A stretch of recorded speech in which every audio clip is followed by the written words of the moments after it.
چې تا دې توبه وویستله ډېره ښه ده ښه شوه چې تا دې توبه وویستله ډېره ښه ده مینه زما په زړه کې پرېږده دلته ګیره ښه ده دلته په نیمه شپه د مینې ملنګان را درومي د دې حجرې دروازه دغسې برسېره ښه ده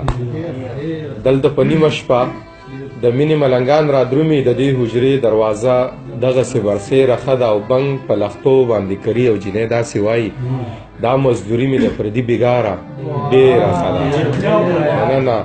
بنګ په لښتو باندې کري او جینۍ داسې وایي دا مزدوري مې د پردي بېګاره ډېره ښه ده او دانشه ماته د جانان د کوڅې خاوره غوره دانشه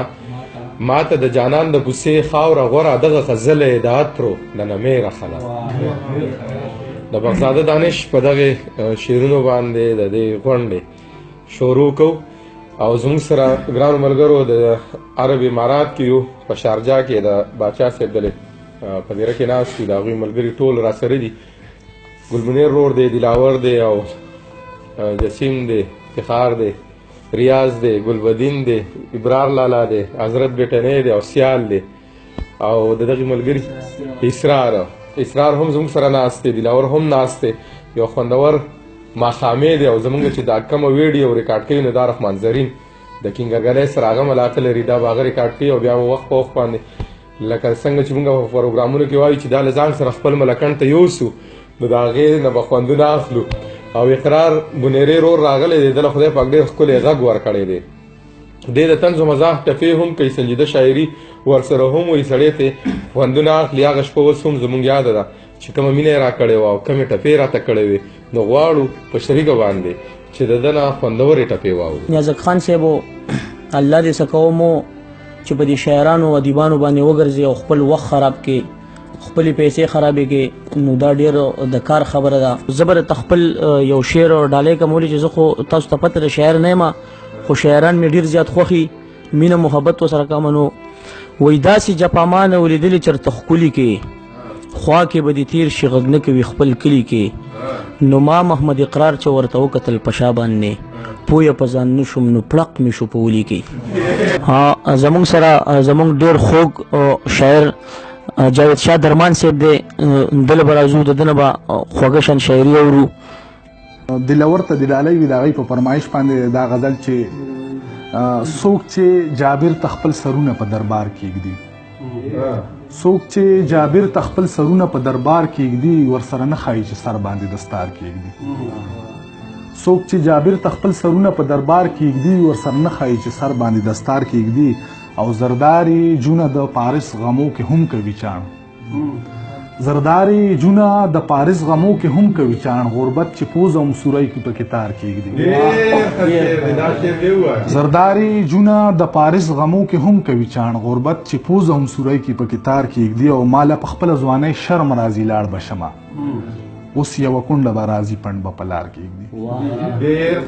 ماله په خپله ځوانۍ شرم راځي لاړ به شمه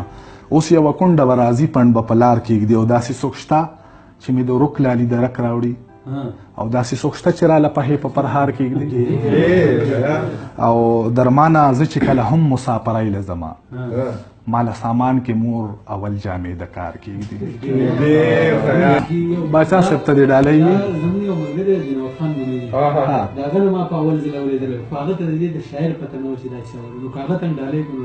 او بالکل هغه ته دې مو باچا صاحب ته نه خو زما د فیسبوک د لارې ملګری هغه ته دې هم ډالۍ وي او باچا صاحب ته چې دومره غریب وم چې ګنډلو له ایستنه نه وه دومره غریب وم چې ګنډلو له ایستنه نه وه او بلها مو د زما کمیس پورې لمنه نه وه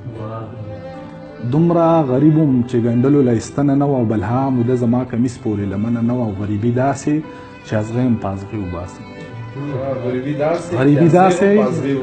غریبي داسې چې ازغې هم پازغې وباسم او قسمت مې داسې چې په ټول کلي کې غنه نه وه غریبي داسې چې ازغې هم پازغې وباسم او قسمت مې داسې چې په ټول کلي غنه نه وه او سبلا ګران دي د پردي جیب نه پیسې وباسل سبلها ګران دي د پردي جیب نه پیسې وباسل نن مې لیدل د یو مزدور د لاس سرمنه نه وه سبلها ګران دي د پردي جیب نه پیسې وباسل نن مې لیدل د یو مزدور د لاس سرمنه نه وه او د خپل احساس د سوري لاندې مې دمه وکړله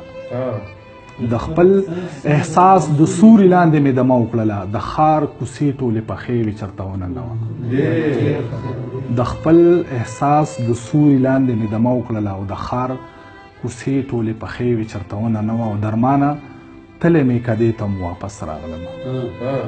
درمانه تلې مې کدې ته م واپس راغلمه په دې خبره چې د مور راته بخښنه نه وه